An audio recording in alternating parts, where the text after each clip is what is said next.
I began tucking my son into bed. Eddie tells me, "Mommy, check for monsters under my bed." I look underneath for his amusement and see him, another him, under the bed, staring back at me, quivering and whispering, "Mommy, there's someone on my bed." I'm a 19-year-old girl from the southwest of England. I'm not particularly a girly girl. I watch football and wrestling, and I'm currently completely obsessed with Crash Bandicoot.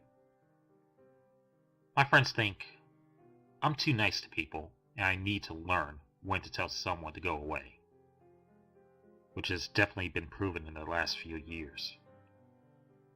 A few days ago, I received a friend request on Facebook from a guy named Craig. I didn't recognize the dude, but his profile was covered with wrestling news and pictures. So I figured he found me on a wrestling page I had liked. I didn't see any harm in accepting. He started messaging me a little while later. Again, nothing seemed strange. He seemed like a nice guy. The conversation didn't go any further than discussing our favorite wrestlers and old wrestling matches, as I have only very recently started watching wrestling. I asked Craig if he had any older matches he would recommend to me, in which he replied a list of 5 or 6, and a conversation. Now, I'm one of those people who don't ignore messages on purpose, but I forget to respond quite often. Craig messaged me the day after the conversation and asked if I had seen the matches, which I have not, so I didn't reply. In defense, it was also the anniversary of the death of my baby sister, so I think I can be let off for not wanting to speak much that day. The day after, I received messages early in the morning from Craig calling me a cunt, telling me I had upset him and how he was fed up of being treated badly by women. He also told me, "No wonder you have nobody." I was confused as I didn't even know the guy. We had a 10-minute conversation about wrestling and nothing else had come from it. I asked him to explain. He told me he did a nice thing by giving me recommendations and that I didn't talk to him when he was being nice, so he had nothing to lose. After a few messages of abuse later, he stopped talking to me. I should have blocked him at this point, but a part of me found it a little amusing. So I changed the settings, so the messages would have to go through message requests first, so that every now and then I can check on what this guy had been saying and have a little chuckle to myself. However, early on today, things got a little bit too creepy. He started calling me on Messenger and sent me the following messages. "You're my girlfriend. You're mine now. You're my property." He then sent me the message, "I'm coming," followed by another call. At this point I responded, asking him what he meant. He replied, "To show you I'm not bullshit. Nobody steals my girl." So Creepy Craig has been blocked now. But I'm still a little worried that he's going to show up outside of my house at any minute. Please, let's not meet.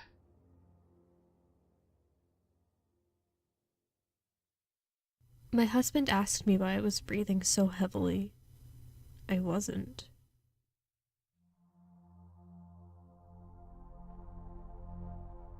It was a late April evening when he found her in the woods, a mile from his cabin.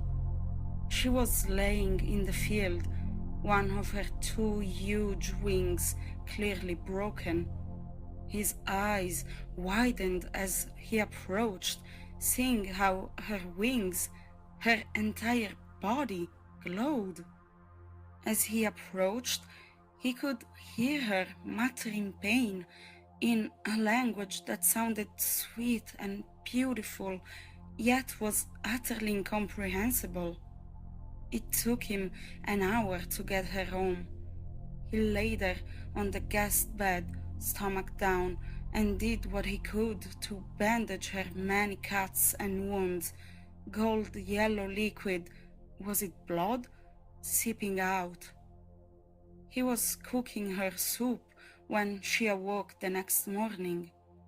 Smiling, with joyful tears falling down, she, in English and a voice too beautiful to truly comprehend, thanked him. On behalf of heaven, she thanked him. He shrugged. He was only doing what any good Samaritan would have. She didn't live then. She couldn't. She was too weak. So they bonded.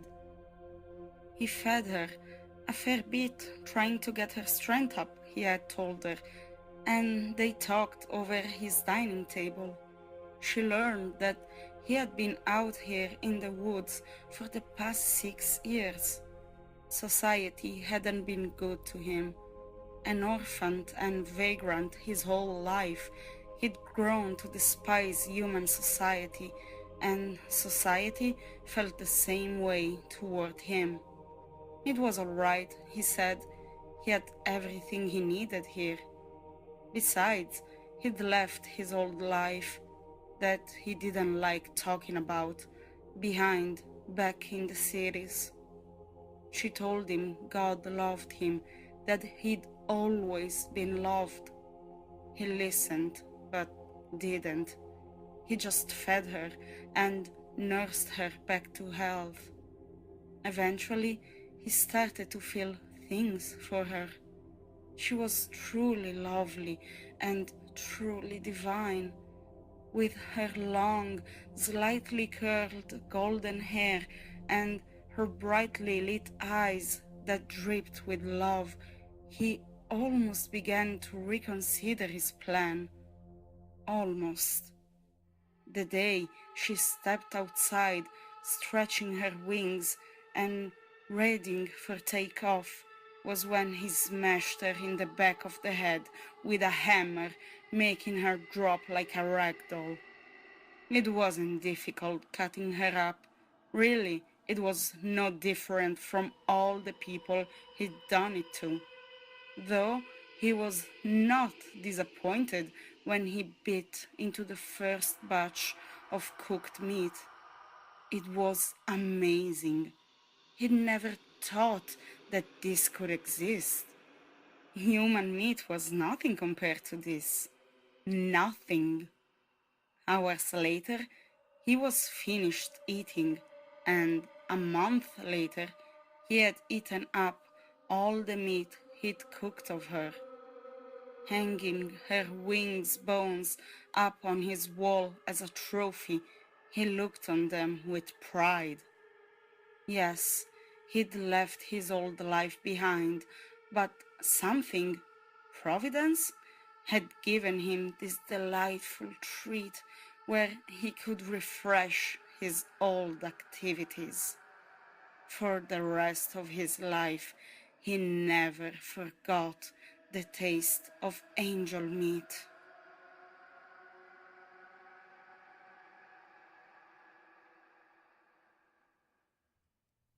I can't sleep, she whispered, crawling into bed with me. I woke up cold, clutching the dress she was buried in. This happened not that long ago when I was 14. It was the middle of the summer and I was spending a night at a friend's house. In total, there were 4 of us there that night, and in order to preserve confidentiality, I'll refer to those friends as Jim, James, and Tom. The 4 of us had just come back from Jim's house after an hour of exercise at one of those trampoline jump places. It was late by the time we returned, but we all decided the night was still young and to stay out for a while. Typical rambunctious teens, right? I remember checking my phone to see it was 10 o'clock.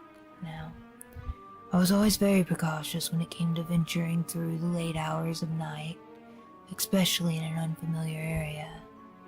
I went along with the idea due to the fact that A, we were in a large group, B, Jim's neighborhood was well lit thanks to a number of lampposts, and C, I knew we were all carrying phones and were fast runners in case of an emergency. I figured we would be fine.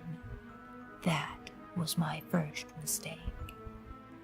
After a good hour of walking through the illuminated upper-class boulevard and engaging in discussions that only the brain of a 14-year-old male would find riveting, we came to the end of the street.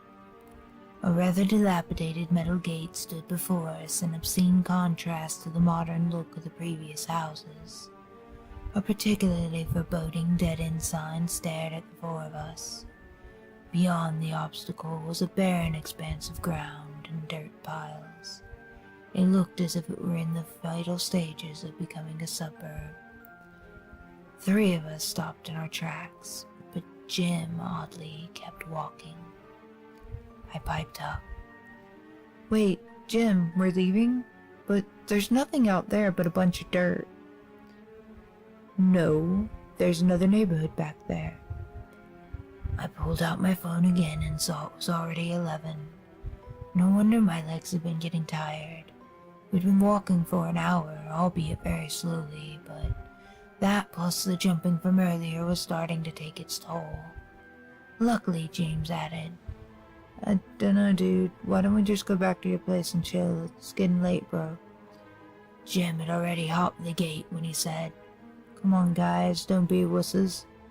And so the 4 of us continued our journey into the next neighborhood. Second mistake. Now I need to mention the layout of the neighborhood because this will be important later.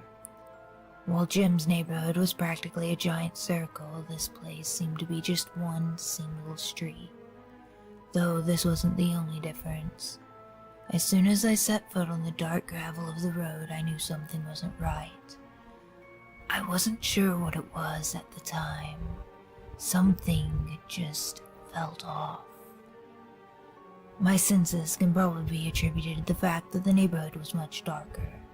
Compared to this, Jim Street might as well have been the red carpet. Not only were there not as many streetlights, but it was as if all the previous bright stars had been blown out like candles, and the moon had been covered by a cloud dense enough to constrict its glowing beam. As we walked, I noticed the energy felt off, like it was too quiet and we weren't supposed to be there. We were walking into an open crypt, and it was only a matter of time before the gravekeeper came for us as trespassers. As we walked, it became apparent that our previous carefree and lax chatter had been replaced by apprehensive silence. Though, when we began to see the faint illuminating from a little ways ahead of us, we slowly began to regain our composure. As we neared it, it turned out the light source was coming from a street light, and I also noticed that seemingly one-way street had turned left, and this was the corner on which the street light sat. Though the strange thing about this corner was rather than it being a turn into another long street like the one we had been walking on, it was simply to one house. No more accompanying it on either side, and the road it was on literally ended right after this one house. We all thought this was peculiar and kind of funny in a way. So of course, when Jim suggested we ding-dong ditch someone, we knew which house to pick. Third mistake.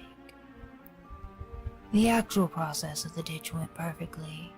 James, Tom, and I hid in a bush on the property, and Jim snuck up and delivered 3 startling blows to the front door.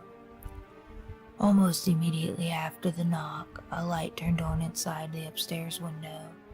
The 4 of us took this as our cue to book it out of there, though in the excitement and the commotion of running away, we made a wrong turn down the unfamiliar street rather than heading back to the direction of the dirt mounds in Jim's neighborhood. After we'd put some distance between us and the house, we all slowed our pace to a walk and began to laugh and exclaim about our encounter. All the anxiety present when entering this neighborhood was now replaced with a devious sense of pride for our mischievous accomplishment, and everyone was basking in the glory. Everyone, that is, except James. James had stopped walking and turned around, pointing at something behind us. Guys, is someone following us? My heart fell as I heard this sentence, and I felt the hairs go up on the back of my neck as we all turned and saw, in our horror, an old man standing directly under the streetlight. This was when I realized we turned the wrong way, and that had been our fourth mistake. Now the man was between us and the safety of Jim's neighborhood. The first thing that struck out to me was the appalling fact that he appeared to be completely nude. The light from above him gave us a perfectly putrid perspective of the man's perverted parts, wrinkles cascading down sickly wide arms and legs, contrasted by overgrown and unkempt hair. The only thing covering his nether region was a bulging stomach which dropped down unnaturally far.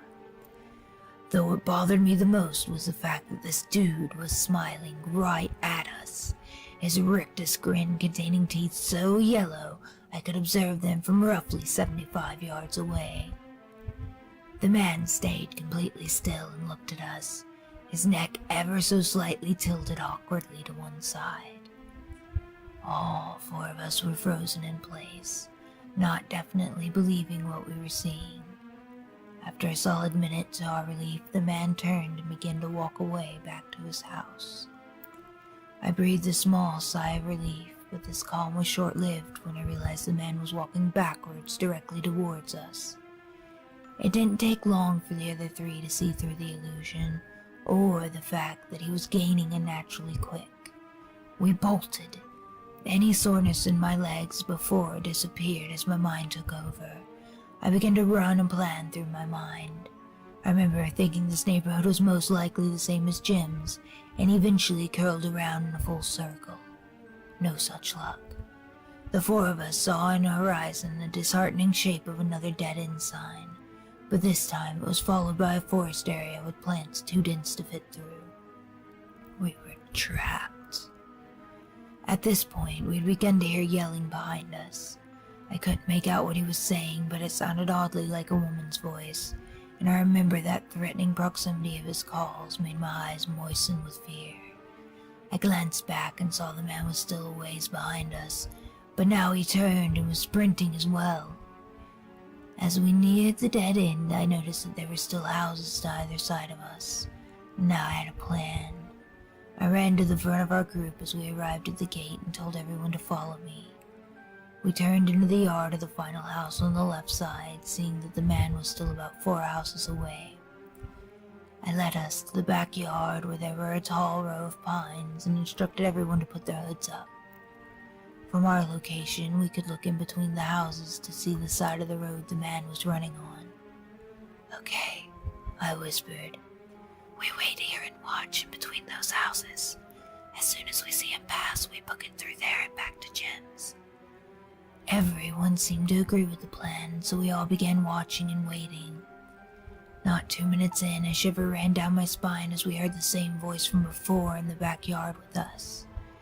I now recognized it was not a woman's voice, but rather a man's voice trying to go up extremely high, almost as if he were imitating a sick and demented Mickey Mouse. He casually said, "Do you want to come out, or do I have to come find you?" Without any hesitation, we all switched into hyperdrive and started running faster than most of us had in our lives. We didn't look back. We didn't say a word. We didn't stop running until we were safely back in Jim's garage. I never did figure out how the man caught up with us so fast after we saw how far away he was. Neither did we figure out why on earth he was stark naked chasing little boys in the middle of the night. The one thing I did learn was I was never ding-dong ditching again. I've always loved having the power to bring the dead back to life. I especially love standing over their graves and listening to them trying to get out. I used to live in a really nice neighborhood, up until I was about 12. It was one of those really friendly, small areas where everyone knows everyone. So naturally, everyone kind of knew about a creepy family that lived on a corner in a rundown house. It was an elderly lady and her daughter. Now, my friends and I had met them before.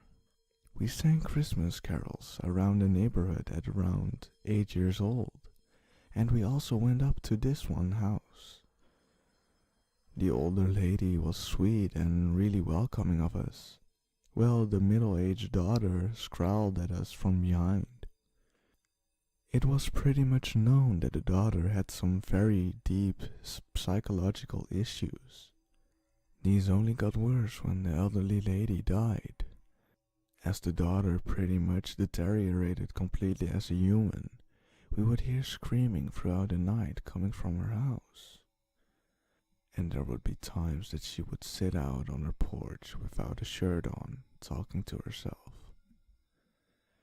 One day, age 11, my friends and I were walking back from a local liquor store with bags full of junk food. Thinking nothing of it, we decided to walk down the street that her house was located on. We were walking on the opposite side of the street in relation to her house. All of a sudden, she jumps from her porch, shrieking at the top of her lungs. In her hand is a massive kitchen knife, and she starts running after us, screaming, "Get away from my house! I'll kill all of you, you better fucking run! Fuck off, Satan is coming for you!" Followed by the most incessant shrieking. Adrenaline kicked in and my friends and I ran faster than we had ever ran before. She stopped when we got to the next block. Many tears were shed and we were very much shaken. My friends dropped their corn nuts and went back for him. Yes, she actually did that. Needless to say, creepy kitchen knife lady, let's not meet again. Growing up, I became used to the sound of my dog and cat scratching at my door. Now that I live alone, it's much more unsettling. Jack had always been a taker. He took what he wanted, and he never cared about anyone but himself. When he had taken Amy's hand in marriage, it seemed like a dream come true for her, but not for Jack.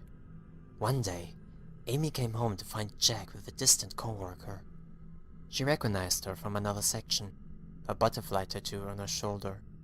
They hadn't spoken often, but it hurt her to see someone so close to her heart with someone who knew her and knew to whom she was married to. Jack was surprised to find that Amy did nothing. When she walked in on them and they covered themselves, she said nothing. When she continued on her daily routine, she said nothing. When Jack asked her what they were going to do now, she still said nothing. She calmly went about her life and acted as if nothing was wrong. It wasn't until Jack was eating dinner with Amy a few weeks later that he looked down through the center of his pot pie, and he saw a familiar butterfly tattoo lining the bottom.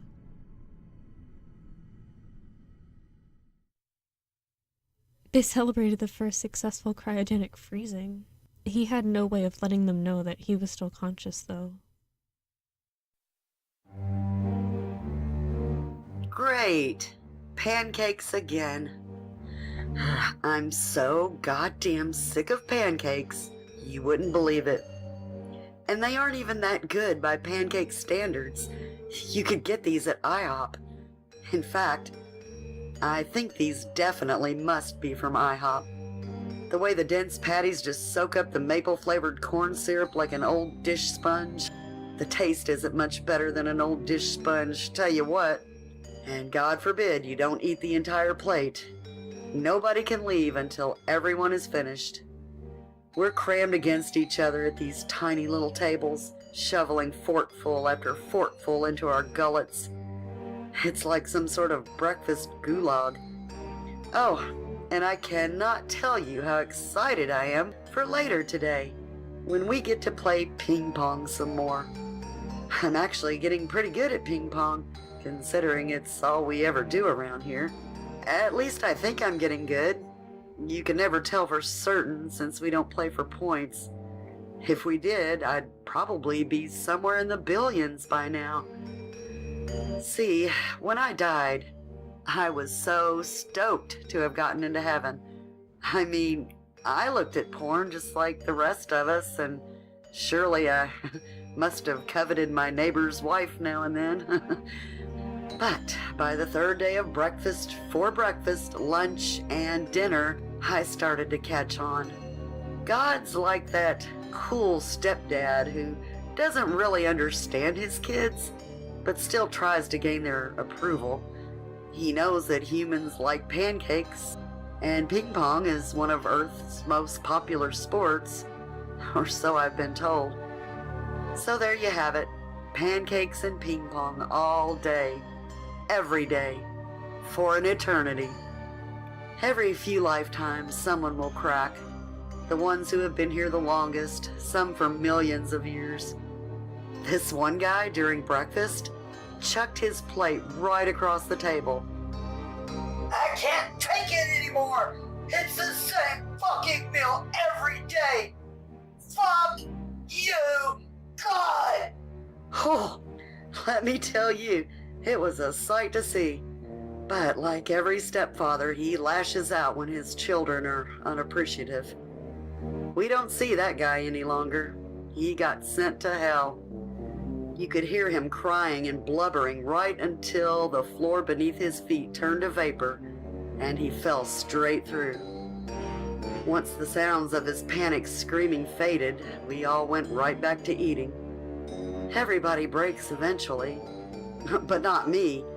As bad as heaven is, hell's gotta be a hell of a lot worse. Pardon the pun. Maybe the devil knows what he's doing. He's always prided himself on knowing man's fears and desires better than God himself. So, when that voice booms from behind you, "How are the pancakes?" I'll respond the same way I have for the past millennia. Heavenly. Then I'll go back to stuffing my face with those sickly, sweet pucks of dough like it's going out of style. God, I hate pancakes.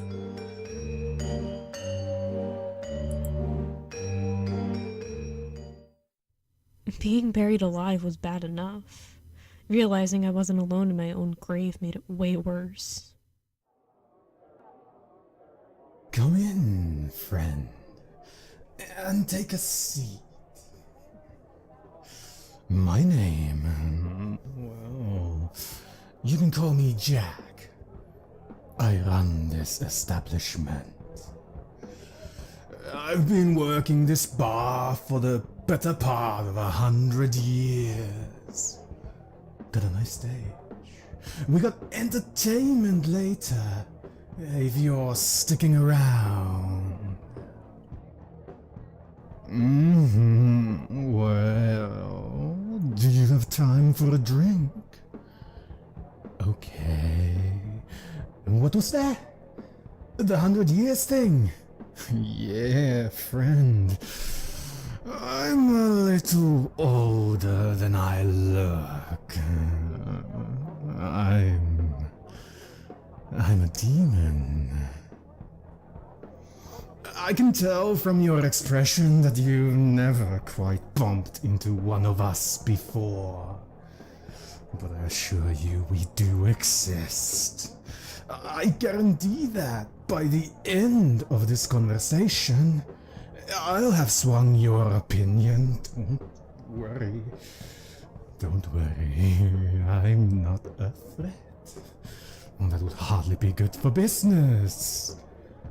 And my business is important to me. On that stage, you'll see some of the best talent in the biz. I consider myself a talent scout, without equal. I specialize in contracts for fame and fortune.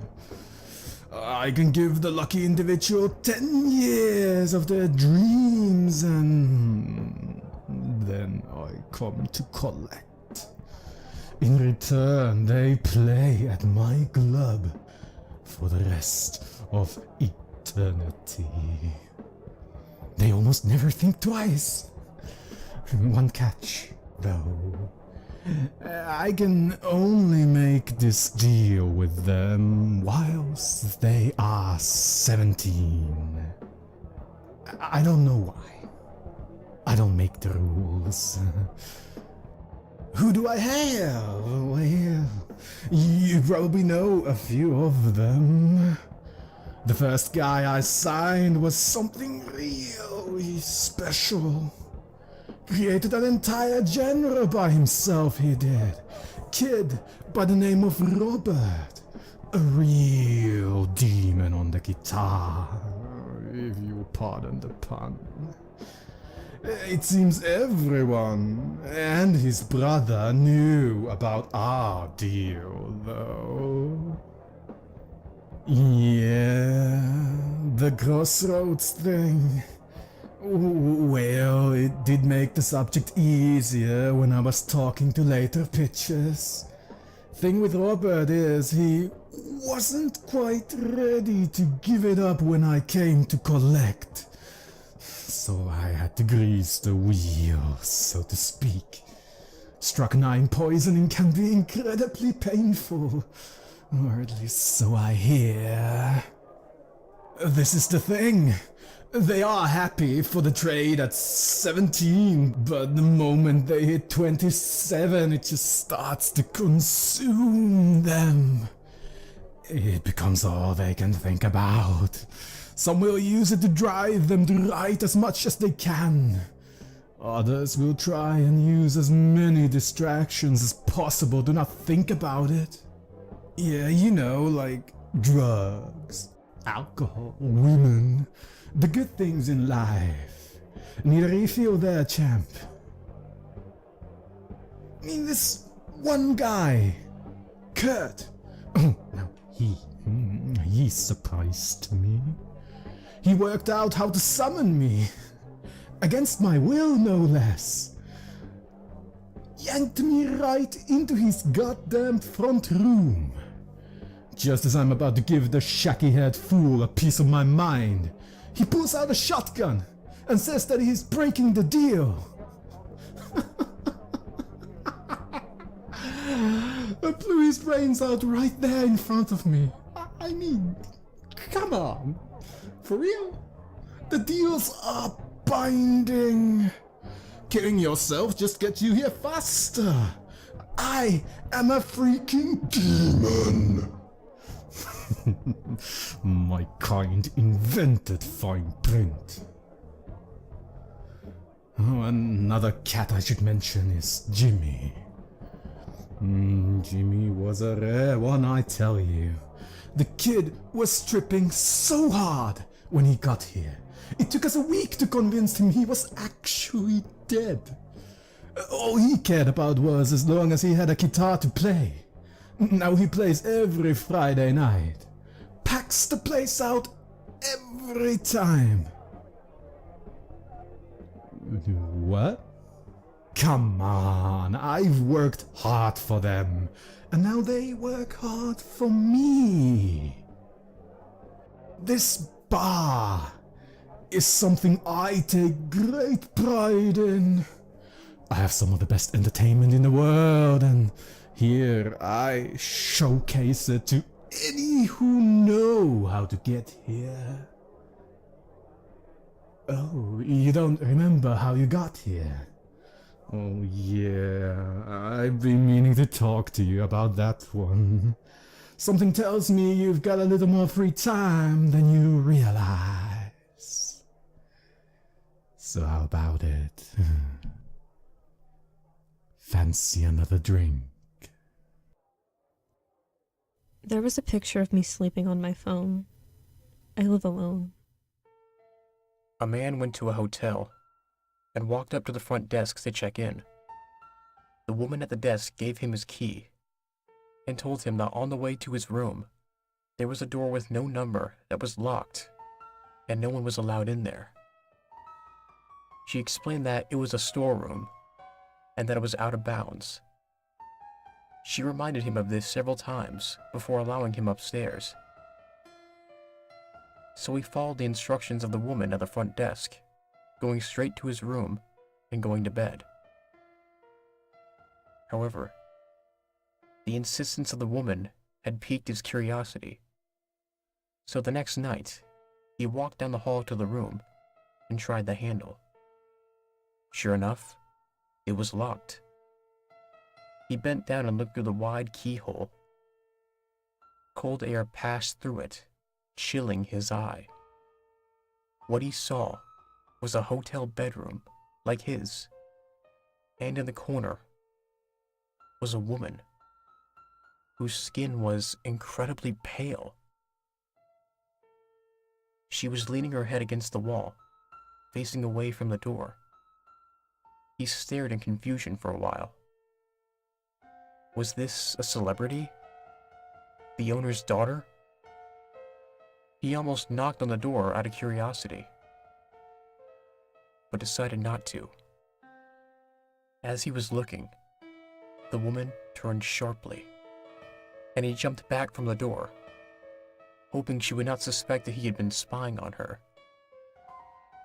He crept away from the door and walked back to his room. The next day, he returned to the door and looked through the keyhole. This time, all he saw was redness.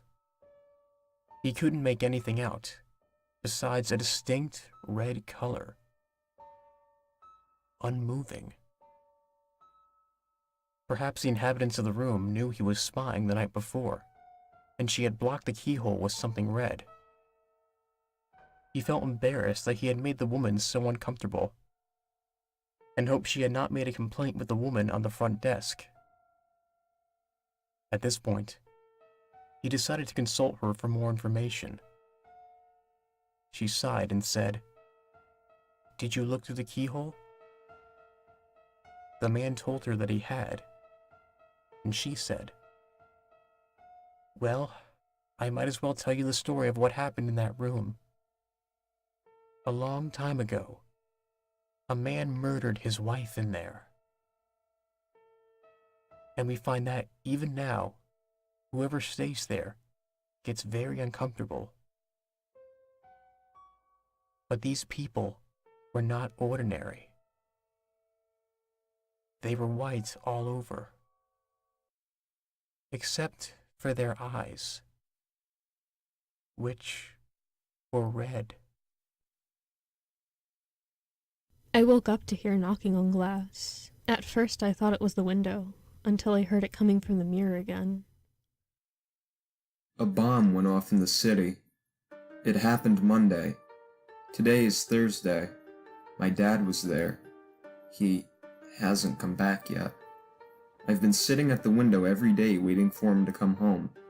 Mom says the bomb interrupted the electric grid in the city, so there's barely any news about it. Our neighbor's son is a meteorologist stationed outside the city limits, and he told his father, who told us. The bomb was the biggest he'd ever seen. He saw a flash of blue light from outside the window and threw himself to the ground. He counted to 5 because it was his job to record phenomenon. At 5, the windows exploded into the room, and heat like a furnace rushed over him. His father says he managed to call from an emergency line in the station. He's wounded, but okay. Dad was supposed to come home Monday night. Mom has been very quiet for the last few days. She doesn't say much at breakfast, and only gives me an "I love you" at bedtime on her way out of the room. I only cry then, in the dark. This morning I stare out the window, hoping by some miracle I'd see him walking down the street and turn onto our walkway leading up to the house, smiling and waving at me. My heart leaps every time someone walks by. Mom comes in behind me. "Go upstairs and get ready for school, please." I turn around in my chair. But staring out the window is not going to change anything. Now go. I leave the window, feeling as though he won't come home unless I was there watching for him. Every day, it's gotten harder and harder to sit there at the window and watch. I have a need to run outside and look for him, to ask every person in every store if they've seen him, anywhere at all, because I need him. I need him home to wake me up in the morning and help me with homework and tell me jokes at the dinner table and be there for me when I need advice or just to talk, and not be crushed under a mountain of concrete with pulverized shoulders that used to hold me during parades and let me press my face into them when I needed to cry. I sob while I put my books into my bag, quietly because I haven't heard Mom cry, and she won't hear me cry. The front door swings open from downstairs. Hello? For 3 days I dreamed of that voice. Dad! I half scream and rush to the landing, looking down over the banister through vision that swam with tears. He was looking up at me. I couldn't tell if he was smiling or not, but I rushed down the steps and towards him with a hysterical laugh of relief. I stopped dead when I came closer to him. His face was a deep red and covered in blisters. His arms looked burned, like they were held over a stove. His shirt was torn and covered in soot and, maybe, blood. Dad, what? It's all right, he said. Come give me a hug. I sprint to him and dive into his arms. He gives a little cry of pain. Oh God, Dad, I'm sorry, I mutter, trying to pull away. It's all right, he says. I'm just a bit sore, that's all. He looks up behind me. Mom's been standing there, watching us. She's finally crying. Didn't you know I'd be back? Dad says to her, smiling. She rushes over, and the three of us are hugging together. It was a long time before we broke up. What happened to you? Asks Mom. Dad looks at me, tentatively. His face is suddenly grave, pale. His eyes looked. Did they look scared? I think it's best if you leave while I talk to your mother. Don't you have school in a bit? Go get ready for me. I nod, turning away reluctantly. As I head upstairs, I hear him say, Let's sit down. I need some water. I return to my book bag with a different set of tears in my eyes. I knew he would be fine. I just knew it. Why would I ever think my dad could get hurt? He had to come home, and he did. That's all there was to it. I heard a gasping moan from downstairs. I turned towards the door, and stop when I remember that he told me to leave them alone. Another moan floats through the door. My curiosity gets the best of me. I creep around the door frame and down the hall to the landing. Leaning against the wall with my ear between the banisters, they couldn't see me around the corner, but their words were clear as day. Just got to the hospital to inspect the facilities. It was around 8 in the morning. I was following the chief of staff to his office when it sounded like a cannon went off right beside me. The wall next to me exploded. Mom made another sound like I had heard from upstairs. I couldn't see her, but her face was plain as day. She must have been chalk white. I was turning pale too. I found myself wondering how in the world he could have survived that. Dad continued. I woke up sometime later. I really have no idea how much later. It was pitch black where I was, and hot. Deathly hot. I put my hands out and felt metal as hot as a grill. 3 walls of metal and 1 of rock. I remember asking myself if I was dead or captured or something. I started scratching and clawing at the rock to get out. It looked like I was in some sort of enclosure, like a space just big enough for my body. I had yanked enough rock weight to pull myself out. I looked back and saw I was under a steel desk that had been thrown right side up on top of me. It was the perfect cover. My skin felt horribly sunburned, and the air was so hot, it was like sitting in a sauna. I looked around and saw I was standing on what was left of the 2nd floor as it came down on top of us, and I was alone. The hospital had fallen away, so I could see the sky, though it was so dark. It looked like a storm had come in seconds. Rain was coming down. But it wasn't rain. It was black and tarry. I climbed over walls of the hospital. I was so thirsty, so groggy. I knew there would be no running water. But we were close to the bay, and I crossed the river to get to the hospital.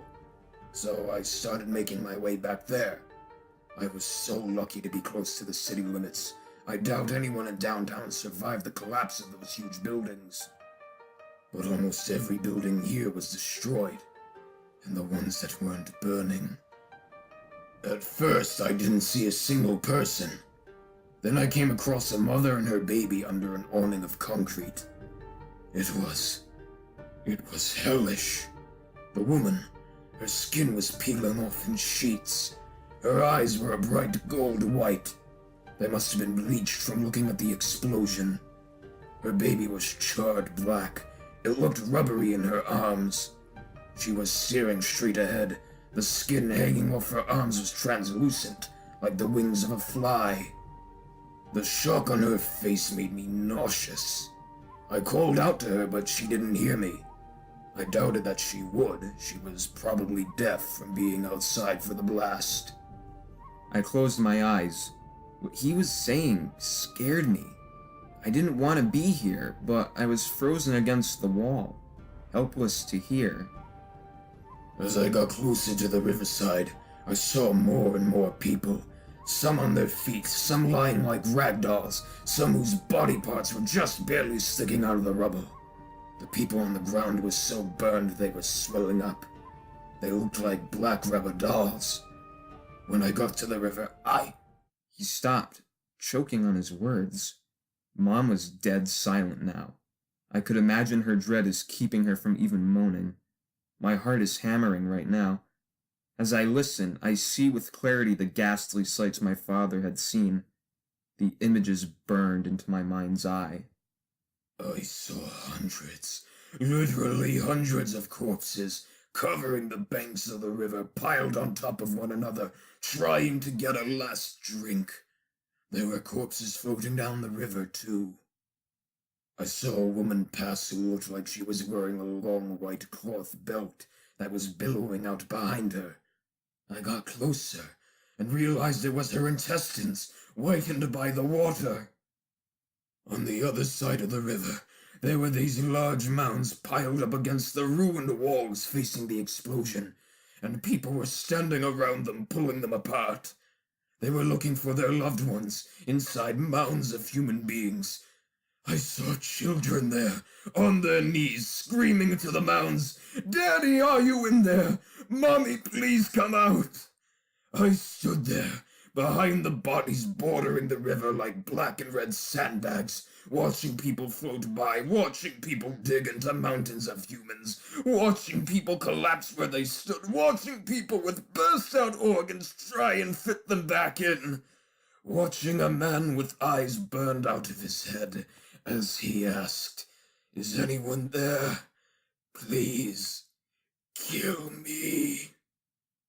I stood there under the gray sky, watching all this through smoke as black rain fell.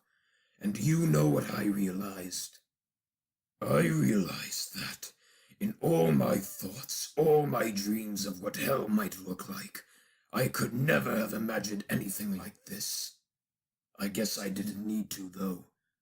Hell came to me. Hell came to Earth.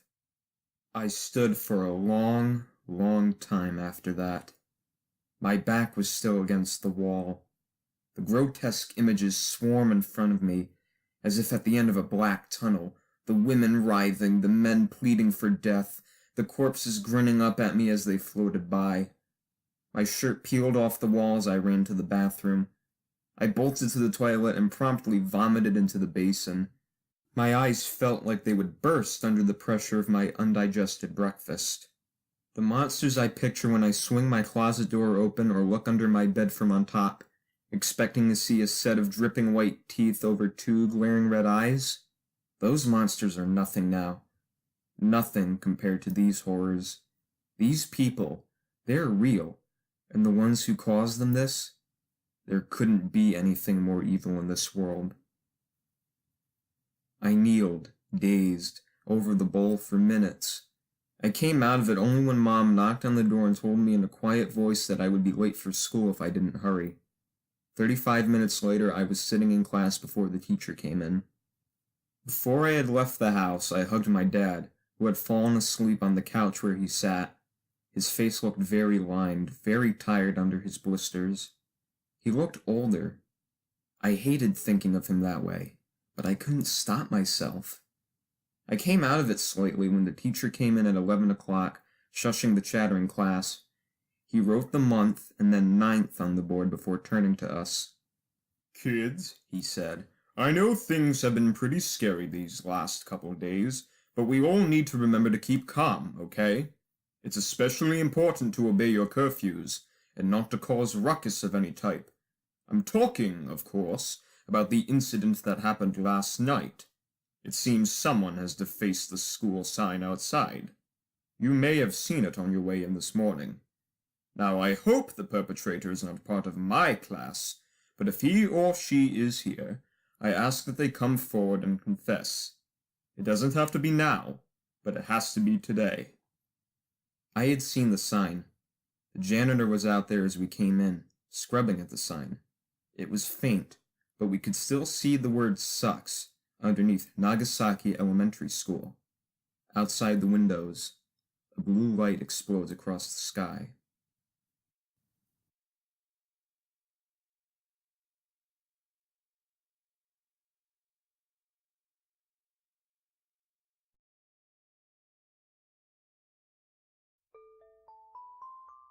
Hello. Thank you all so much for liking my voice enough to stick around. I know everyone says it, but it really does mean a lot. And if for some chance you're not subscribed to anyone featured in this video, I highly suggest that you do. You won't be disappointed. But yeah, thank you.